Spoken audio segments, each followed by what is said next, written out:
L'anatomie de l'œil. Par William.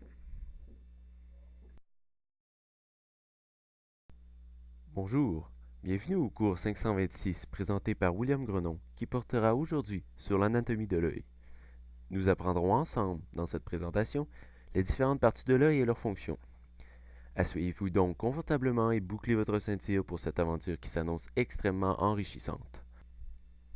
Premièrement, l'œil est l'organe récepteur de l'appareil de la vision. Il est composé de 4 membranes principales, la sclère, la choroïde, la rétine et la cornée. La sclère est une membrane rigide et opaque, c'est-à-dire qu'il est impossible de voir au travers. Elle est communément appelée le blanc d'œil et protège l'œil des chocs extérieurs. La choroïde est une membrane intermédiaire d'une couleur plutôt noire et riche en vaisseaux sanguins. Elle est responsable de l'approvisionnement de sang vers les différentes structures de l'œil, notamment l'iris et la rétine. La cornée est une membrane rigide et transparente. Elle est le prolongement antérieur de la sclère. Elle protège différentes composantes de l'œil, dont l'iris. L'œil comporte aussi 5 autres structures principales. La pupille est l'ouverture circulaire au centre de l'iris. C'est l'ouverture par laquelle la lumière pénètre. L'iris est un disque coloré et troué qui régularise la quantité de lumière qui pénètre dans l'œil. Elle rapetisse lors d'une lumière intense et grossit dans la noirceur.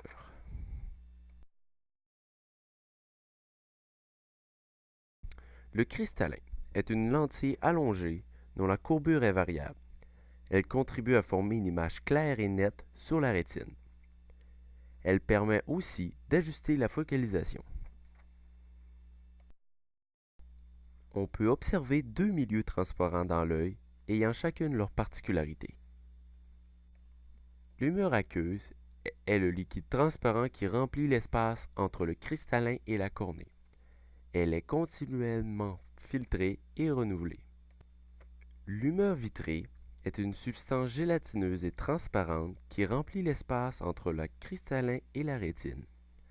Il absorbe une grande partie du rayonnement ultraviolet, UV, protégeant ainsi la rétine des expositions trop intenses.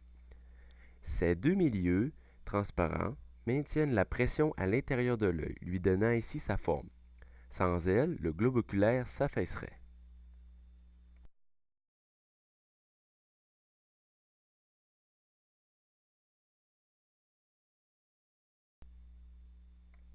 Les bâtonnets sont de microscopiques cellules qui sont très sensibles à la lumière. Ce sont cependant les cônes qui nous permettent de voir les couleurs. On compte en moyenne 120 millions de bâtonnets par œil chez l'être humain et 6 millions de cônes. Ces 2 cellules transmettent les stimulus au nerf optique puis au lobe occipital du cerveau pour être interprétés. La fovea est la zone de la rétine où la vision des détails est la plus précise. La fovea est peuplée uniquement de cônes et nous permet la meilleure résolution possible. Le nerf optique provient des cellules ganglionnaires de la rétine et sert à transporter les afflux nerveux jusqu'au cerveau. Pour permettre à l'œil de fonctionner correctement, certaines structures sont en annexe de l'œil, mais ont un rôle tout autant important. Premièrement, 6 muscles, tous attachés à la sclère, permettent à l'œil de bouger dans toutes les directions. Les droits externes, internes, supérieurs et inférieurs, et le grand et le petit oblique. Les paupières et les cils protègent l'œil de la lumière trop vive, des poussières et de toute substance irritante. La membrane interne de la paupière contient de multiples vaisseaux sanguins. Les sourcils sont des poils ressemblant aux cheveux et suivant l'arcade orbitale. Ils servent à retenir la sueur et à empêcher certaines substances de pénétrer à l'intérieur de l'œil. Les glandes lacrymale se trouve derrière les paupières. Elle sécrète les larmes qui humidifient régulièrement l'œil, évitant donc son assèchement. Les larmes permettent aussi d'expulser les corps étrangers, comme par exemple des poussières. Voici quelques informations pertinentes concernant l'œil. Premièrement, l'œil humain est capable de distinguer plus de 2000 couleurs différentes. Voici 657 couleurs différentes. L'œil peut en distinguer encore 3 fois plus. Après cette présentation riche en informations, il est temps de confirmer votre écoute et de tester vos connaissances en répondant aux questions de la page 129 de votre cahier d'activités. Vous avez maintenant 15 secondes pour vous installer.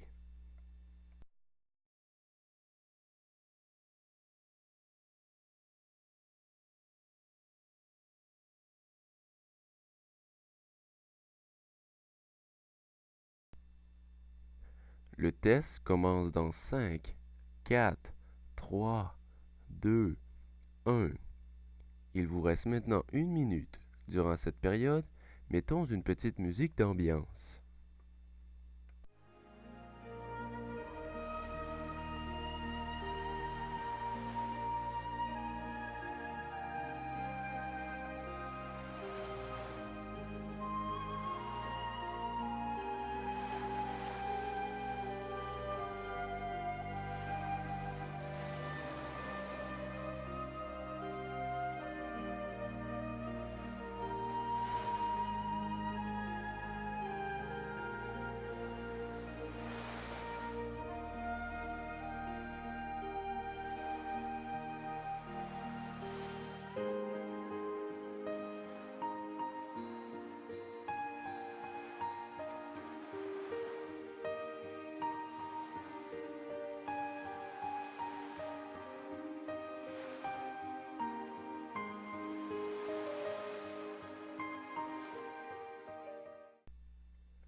Avez-vous terminé? Parfait. Il est maintenant temps de corriger. Les réponses s'afficheront à l'écran à l'instant.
C'est ainsi que se termine ce voyage éducatif. Je vous remercie de votre écoute, même si en ce moment, je ne sais pas si vous aurez écouté. Bonne journée à tous!